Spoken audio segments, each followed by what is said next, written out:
నమస్తే, welcome to our channel. ప్రస్తుతం మనతో ఉన్నారు ఆధ్యాత్మికవేత్త, జ్యోతిష్య బ్రహ్మ, వినూత్న శిరోమణి బిరుదాంకితులు, 40 సంవత్సరాలకు పైగా ఆస్ట్రాలజీలో ఎంతో అనుభవం కలిగిన డాక్టర్ జంధ్యాల శాస్త్రి గారు. నమస్కారం గురువుగారు.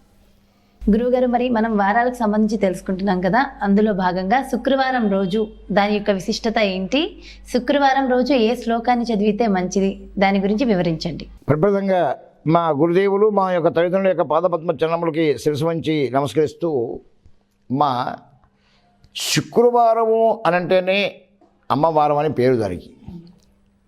మనం ఒకటే చెప్తుంటారు, మన అమ్మ దయ ఉంటే అన్నీ ఉన్నట్టేనని. అది శాస్త్రీయమే కాదు, సహజ సిద్ధంగా కూడా అమ్మే సర్వంతర్యామి. దానికి ఇంకా మళ్ళా ఆలోచించబడలే. మానవ జీవనానికి పురుషుడిది నా తెలిసినంత వరకు 35% ఉంటుంది, స్త్రీమూర్తిది 65% ఉంటుంది. ఎందువల్లంటే అది పురుషులు లేనిది స్త్రీ లేదు, స్త్రీ లేనిది పురుషులు లేదు, ఇద్దరు సమూలైనంటాం, అది ఓకే. కానీ ఒక వంశాభివృద్ధిని కానివ్వండి, ఒక కుటుంబ అభివృద్ధిని కానివ్వండి, ఒక మార్గాన్ని నిర్దేశం చేయాలంటే 65% స్త్రీమూర్తి యొక్క స్థితే ఉంటుంది. ఇది నా అభిప్రాయమే కాదు, నేను ఆ పరిశోధనలు తెలుసుకున్నటువంటి విశేషాలు ఇవన్నీ కూడా. ఎందుకు స్త్రీకి అంత ప్రాధాన్యత ఇస్తామంటే, సంతానం కలుగుతానికి భార్యాభర్త ఇద్దరు యొక్క కలయికతో సంతానం కలుగుతుంది, అదే పెద్ద విశేషం ఏముంటుంది. కానీ ఆ ఉత్పత్తి అయిన తర్వాత 9 నెలలు మొయ్యాల్సింది ఎవరు? పురుషుడు మోస్తాడా? స్త్రీయే కదా పాపం. ఆ తర్వాత ఆ బిడ్డని మళ్ళా సరైన స్థితిలో పెంచేది ఎవరు? తండ్రి పెంచుతాడు, డబ్బు తెచ్చిస్తాడు అంతవరకు. కానీ ఆ పిల్లవాడికి ఆలాపన చేయాలంటే ఎవరు? తల్లి చేయాలి. అందువల్ల అమ్మదయ ఉంటే అన్నీ ఉన్నట్టేనే శాస్త్ర ప్రకారంగా. శుక్రవారం రోజు చూసుకోవడానికి సాక్షాత్తు శుక్ర భగవానుడు పరిపాలన వస్తాడు. దీన్ని శుక్ర భగవానుడు పరిపాలన అనేది వచ్చినప్పుడు ఏంటంటే, సహజసిద్ధంగా చాలా లగ్జరీ ఐటమ్స్, లగ్జరీగా ఉండేదానికి, కళారంగాలకి, కళా పోషణ. అందుకే మన వాళ్ళు ఎక్కువ కూడా సినిమాలు కూడా శుక్రవారం వదులుతుంటారు, బాగా గమనించుకోవాలండి. ఈ మధ్య గురువారం కూడా వదులుతున్నారు, ఇంకా సంవత్సరంగా బుధవారం కూడా వదులుతారు, అది వేరే విషయం. కానీ ఇంతకుముందు శుక్ర, శని, ఆదివారం వరుసగా శుక్రవారం రోజు శుభకరంగా ఉంటుంది. సినీ రంగానికి సంబంధించిన వాళ్ళు శుక్రుడే కనుక అని శుక్రవారం వదిలితే శనివారం రోజు సెలవులు వస్తాయి, ఆదివారం రోజు బాగా వస్తాయి, 4 రోజులు అనేది ఒక అభిప్రాయంతో చేసేవాళ్ళు వాళ్ళు. సరే, ఇప్పుడు పరిస్థితులు బట్టి మారవచ్చు, అది వేరే విషయం. కానీ అలాంటి శుక్రవారం రోజు, ఈ శుక్రవారం రోజు అమ్మవారికి, సాక్షాత్తు ఆ త్రిపుర సుందరికి, ఆ బాలా త్రిపుర సుందరికి, ఆ యొక్క కాత్యాయని మాతకు, అలాగే నవదుర్గా మాతలకు, అష్టలక్ష్మీ మాతలకు, ఆ రకంగా మనకు సర్వమాతలకు సంబంధించినటువంటి వారం అమ్మవారు వారం. కానీ ఇక్కడ విశేషంగా నా పరిశోధనలో తెలుసుకున్నటువంటి ఒక రహస్యమైన మాట చెప్పాలనమ్మా, శుక్రవారం రోజు పరమేశ్వరునికి అభిషేకం చేయాలి. చాలామంది శుక్రవారం అంటే అమ్మవారికి ఖడ్గమాలు చేసేవాళ్ళు ఉన్నారు, లేకపోతే లలిత సహస్రనామార్చన చేసేవాళ్ళు ఉన్నారు, అమ్మవారికి అభిషేకాలు చేస్తుంటారు. ఇవన్నీ సర్వసాధారణ, మీ అందరూ తెలిసిందే, కొత్తగా నేను చెప్పేది ఏముంటుంది. కుంకుమార్చన చేసేవాళ్ళు ఉన్నారు, పారాయణ చేసేవాళ్ళు ఉన్నారు. శుక్రవారం రోజు ఉదయం 10:30 12 గంటలకు రావుకాల దీపం పెట్టేవాళ్ళు ఉన్నారు, అవునా? ఇవన్నీ కూడాను ఆ దుర్గాదేవి రాహుకి అధిపతి అనే ఉద్దేశంతో పెట్టేవాళ్ళు ఉన్నారు. సరే, అదొక వ్యాపకమైంది. అది ఒక వ్యాపకాన్ని నేను ఎప్పుడు కూడా ఏదంటే చూసా, జల పారి ఏరుకు ఎదురుపోతే మనం వెనకబడతాం అన్నట్టుగా ఆ ట్రెండ్ నడిచేటప్పుడు మేము మాట్లాడడం కూడా అంత కరెక్ట్గా ఉండదని నేను మాట్లాడను. కానీ నా లెక్కలు వేరే ఉన్నాయి, నా పరిశోధనలు వేరే ఉన్నాయి, నేను చెప్పే శాస్త్రీయ విధానం వేరే ఉంటుంది. అది కొంతమంది నచ్చచ్చు, నచ్చకపోవచ్చు, అది వాళ్ళ అభిప్రాయాలు ఏమో. ఎవరికైనా ఒకరు నచ్చిందా ఒకరు నచ్చలేదా అనేది కాదు మా అభిప్రాయం ఉండదు. మాకు తెలిసిన అభిప్రాయాన్ని జనాలకు పబ్లిక్కి చెప్పడం మా వంతు. దాంట్లో వాస్తవాసం గుర్తించమని చెప్తాను నేను కేవలం నేను చెప్పంగానే మీరు ఏదో చేయవాకండి నేను కూడా అందుకే 1-2 సార్లు చెప్పేది. నేను చెప్పంగానే చేస్తే వల్ల ప్రయోజనం ఉండదండి. వాస్తవం ఏందని గ్రహించడానికి ప్రయత్నించండి. అంత టైం ఉండదా? 2 నిమిషాలు దానికోసం టైం కేటాయించకపోతే ఎట్లా? మన పిల్లవాళ్ళు చదువుకోవాలంటే మనం ఎన్ని పరిశోధనలు చేస్తున్నామో అట్లే వారాల గురించి తెలుసుకోవాలన్నా, వారంలో విశేషత తెలుసుకోవాలన్నా, గురువుగారు చెప్పిన మాటలు వాస్తవాసం గ్రహించాలి. ఒక 5 నిమిషాలు మీ యొక్క యోచన మా మీద పెట్టారంటే వాస్తవం మీకు బహిర్గతం అవుతుంది. అప్పుడే పని చేయండి. ఏదైనా కూడాను అర్థం లేని పూజ చేస్తే వ్యర్థమని శాస్త్ర ప్రమాణం. ఏదో వాళ్ళు చెప్పారు నేను చేశాను నాకేం కాలేదంటే కాదు, నిజంగానే వాళ్ళు చెప్తే నువ్వు చేస్తే ఎట్లా అవుతుంది? నీకంతూ నీకు రావాలి మనసుకు. అందుకే విశ్వాసంతో ప్రయత్నించండి ఏదైనా అందుకే నేను ఎప్పుడైనా ఒక మంత్రం చెప్పినా కూడా పొరపాటుగా ఇంతమంది భక్తులు ఉన్నాను ఎవరైనా చెప్పి కౌంట్ చెప్పను నేను. 100 నిమిషాలు చేయండి, 1000 నిమిషాలు చేయండి అనే మాట నా నోట్లోంచి రాదు. నీ మనసు, బుద్ధి, యోచన ఎంతసేపు, ఎంత సెకండ్ సేపు పెడతావా, లేదా 1 నిమిషం పెడతావా, 5 నిమిషాలు పెడతావా, నీ ఇష్టమయ్యాలి. దాని ప్రకారం చేసుకో. ఫస్ట్ రోజు 1 నిమిషం, రెండో రోజు 2 నిమిషాలు అట్లా పెరుగుతూనే ఉంటుంది మనకి ఆ కాన్సన్ట్రేషన్ ఉంది. ఈ మాల 108 అని చెప్పారు, ఏమవుతుంది తెలుసా వీళ్ళకి 108 ఎప్పుడైపోతాయో అని చూస్తుంటాడు ఈయన. అసలు దాని మీద ఉండదు, మంత్రం మీద ఉండదు. కాబట్టి అలాంటివన్నీ కొన్ని నిషేధిస్తాను నేను. అది కొంతమంది కష్టంగానే ఉంటుంది, మాట్లాడే భాష కానివ్వండి, నేను మాట్లాడేటువంటి వర్డ్స్ కానివ్వండి. ఇంతకుముందు నుంచి అవే చెప్తున్నారు కదా. ఇప్పుడు నీ కొత్తగా ఇలాంటి చెప్పినప్పుడు కొంచెం ఇబ్బందికరంగా ఉంటుంది. సరే, నన్ను ఎవరు ఏమి నిందించుకున్నా మనస్ఫూర్తిగా కూడా వాళ్ళు కూడా అభినందిస్తూ వాళ్ళ పాదపద్మ చరణాలకు నమస్కరిస్తూ, నిందించిన వాళ్ళకి 200 నమస్కారాలు పెడదాం.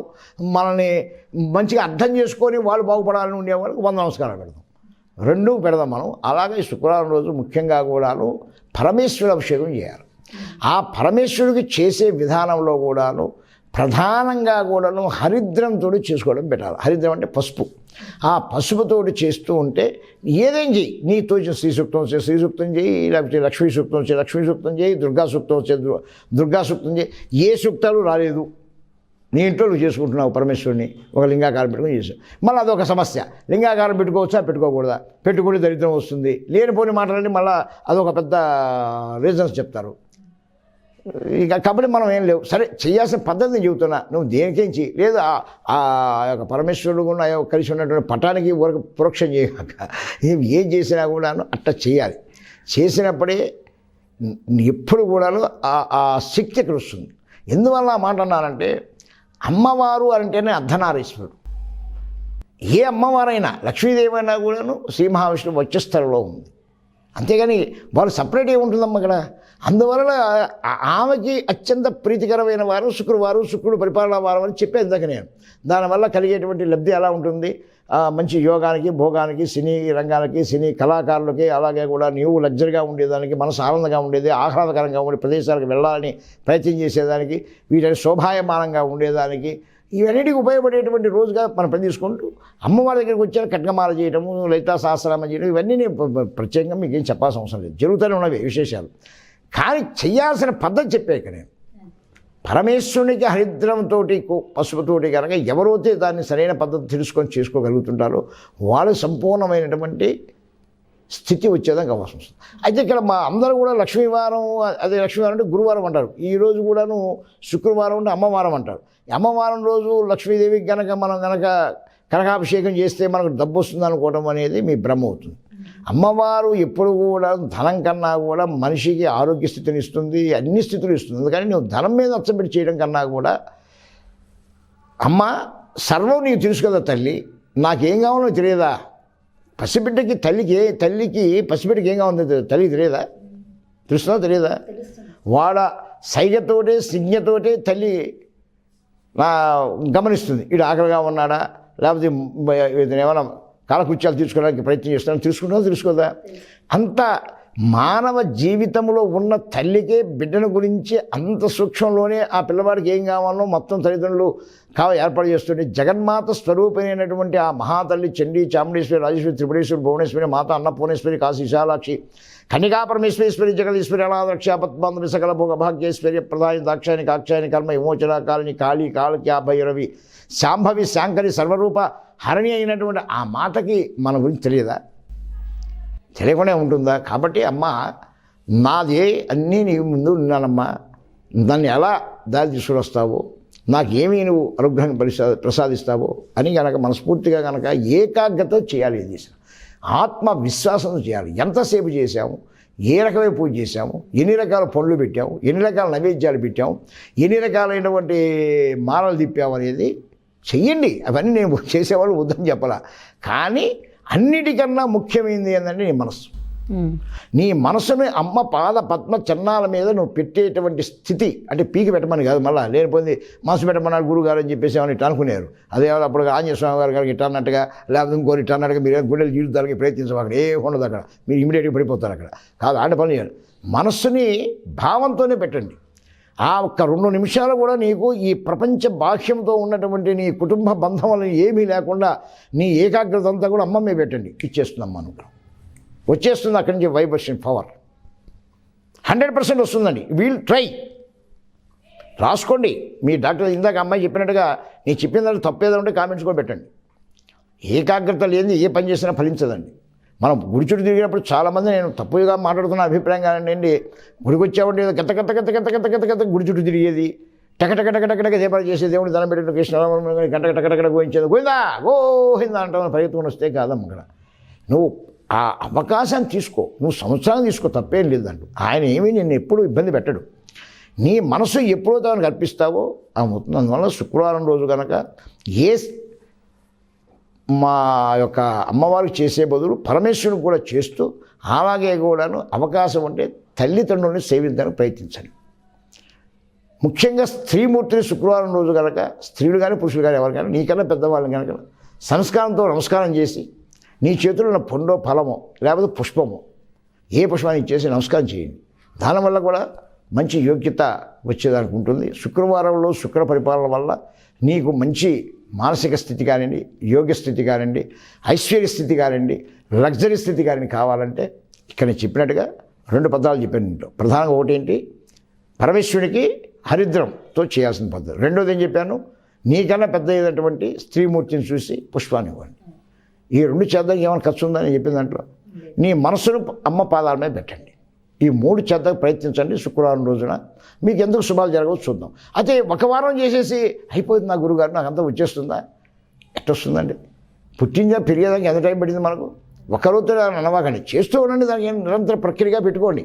ఒక 2 నిమిషం పెట్టుకోండి, 5 నిమిషం పెట్టుకోండి, మీ అవకాశాన్ని పెట్టుకోండి, మీ టైం పెట్టుకోండి. దీనికి ఎటువంటి నిబంధనలు పెట్టుకోవాకండి, ఎటువంటి ఆచార వ్యవహారాలు పెట్టుకోవాకండి. అన్నీ తినండి, హ్యాపీగా ఎంజాయ్ చేయండి. కానీ ఆ భగవంతుడు అయిపోయినప్పుడు 2 నిమిషం కరెక్ట్గా ఉండండి. విడిగా మీరు ఏం చేస్తారో నేను ఏమో అనుకుంటాను. నేను అసలు అన్నిటికీ నేను ఇట్నే ఉండాలా అట్నే ఉండాలా మడి కట్టుకొని ఇవన్నీ కూడా చెప్పేవాడు కాదు నేను. నీ మనసే మడి, నీ మనసే ఏకాగ్రత, అది లేని ఇవన్నీ కూడా దుర్లభం అవుతాయనేది నా అనుభవంతో తెలియని విషయాలు మా తల్లులకు అందించారమ్మా. వారు ఎంతవరకు దాన్ని పాటిస్తారో ఎంతవరకు దాన్ని తెలుసుకుంటారో చూద్దాం. వీళ్ళు ట్రై చేసి చూడండి, ఫలితం మీకు ఎలా వస్తుందో మీ అంతా మీకే తెలుస్తుంది. మరి పట్టించుకోకపోతే ఎవరు ఏం చేయలేం కదమ్మా. అక్కడ ఆహారం పెట్టేసావు, తింటే గురుగారు చేయండి అని పెట్టావు. నేను కడుపుకొని తింటే నాకు ఆకలి తీరుతుంది, కానీ తినకుండా చూస్తూ కూర్చుంటే ఆకలి తీరుతుందా నాకు? ఇది అంతే. వింటే ఉపయోగం లే, చేస్తేనే పని అవుతుందని విశ్వసిస్తూ ఆస్వాదిస్తున్నా, నమస్కరిస్తున్నా. శుభం. శుక్రవారం గురించి చాలా చక్కగా వివరించారు గురువుగారు, ధన్యవాదాలు. ఫ్రెండ్స్, మరి చూసారు కదా శుక్రవారం ఏ దేవుణ్ణి కొలవాలి, ఎలా పూజించాలి, గురువుగారు చాలా చక్కగా వివరించారు కదా.